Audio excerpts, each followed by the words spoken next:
Hi guys, welcome back to another episode of Game Things. I'm your host for the week, Ming, and this week's episode will most likely be a short one. I'm not gonna promise anything, but my script does look pretty short compared to how it normally looks, so it most likely will be a short one. Anyways, the first major news we have for this week is on Age of Empire 4, and the brand new Season 1 update that was released called Festival of Ages. With this new update came a lot of brand new content for players to enjoy. First off, we have ranked play, perfect for players that are competitive and just want to grind their favorite game. But if you aren't competitive and just want to have some random fun, then here's the perfect mode for you called Mega Random. As its name suggests, everything will be randomized, making things extra chaotic and unpredictable. While if the two modes suggested earlier aren't up to your taste, and you would prefer to just create things and enjoy yourself in a sandbox environment, then guess what? The brand new Content Editor mode will be the perfect choice for you. This Content Editor mode will allow you to adjust all sorts of things ranging from terrain, resources, the strength of your units, and many more. Then, last but not least, we'll have the usual stuff like seasonal events and quality of life updates that comes with most season updates for other games. So all in all, if you have never tried Age of Empire 4 before and have some interest towards it, I suggest you try out the game now, as there's so many modes for players to pick that they don't have to worry about not having fun. The last piece of major news we have for this week is on Dead Cells, and the free DLC that was released called Break the Bank. So like its name suggests, Break the Bank features a brand new flashy biome for players to explore, and since it's a bank, there'll be all sorts of gold and loot for players to obtain. Of course, alongside the new biomes release, there will be new content including 3 new enemies for players to face, 3 new weapons for players to try out, and last but not least, 3 new mutations for players to use.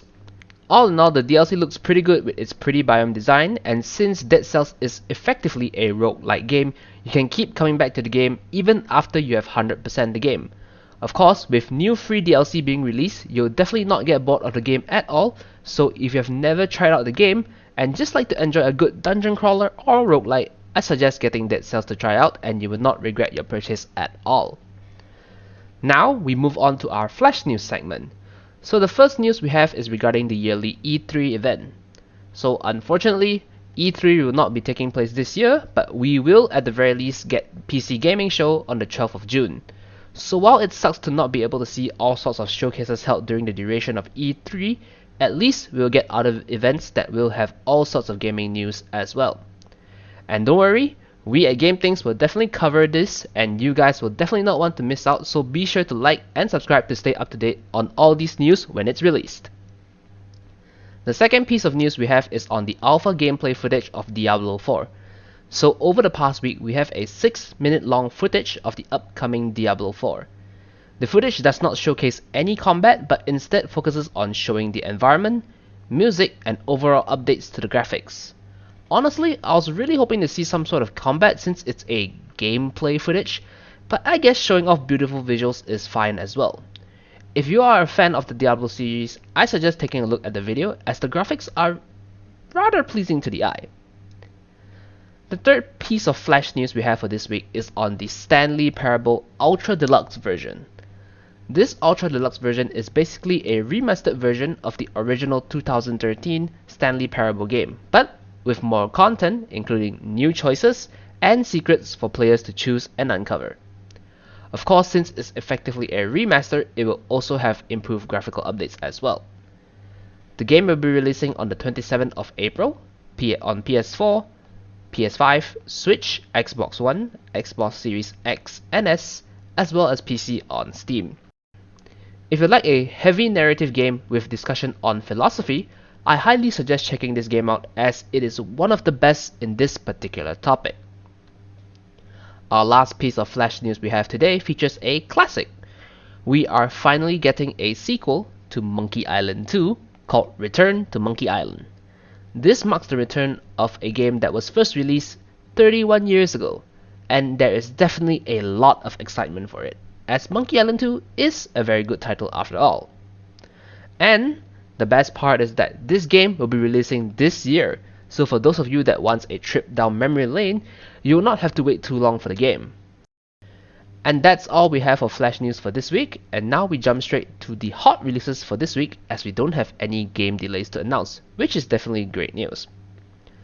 The first title being featured and is releasing this week is LEGO Star Wars The Skywalker Saga, releasing on PS5, PS4, Xbox Series X and S, Xbox One, Switch and PC.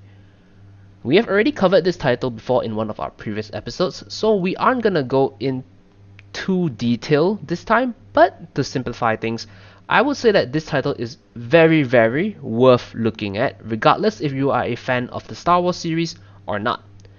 This title has so much content and options that it can potentially be one of the best Star Wars games to ever exist, which is really impressive as Star Wars has a lot of impressive games that were created in the past. An example of a few modes available in the game includes stages featuring all of the existing Star Wars films, as well as the classic spacecraft battles. I mean, who doesn't like spacecraft battles, right? To top it all off, this game features more than 300 characters, which effectively means there will always be a character of your liking that you can play as. So with that in mind, make sure to try out this title when it's released. The second title being mentioned this week is Chrono Cross, the Radical Dreamers edition, releasing on Switch, PS4, Xbox One, and PC. First off, this game is, as you would expect, a remake of a classical JRPG that was first released on the PS1, and at the same time, it is also a spin-off of the title Chrono Trigger. This new remake will feature the usual things like visual updates, as well as some quality of life changes.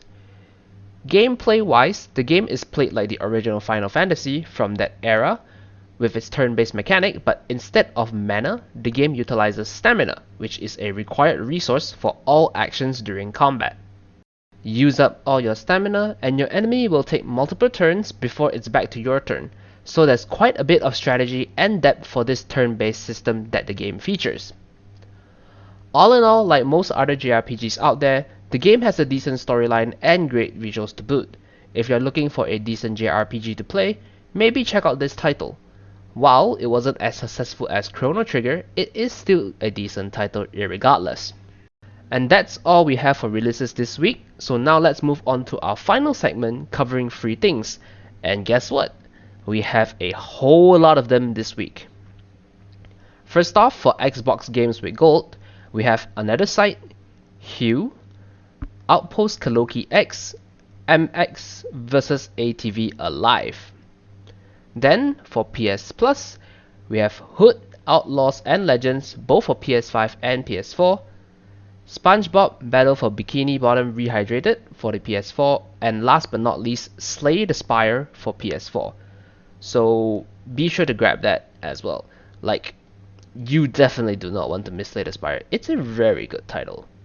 Then from Twitch, we have Elder Scrolls 6 Oblivion Game of the Year, Plants vs Zombie Battle for Neighborville, Monkey Island Special Edition, Nanotale, Guild of Ascension, Turnip Boy Commits Tax Evasion, Galaxy of Pen and Paper, House of $1,000 Family Secrets.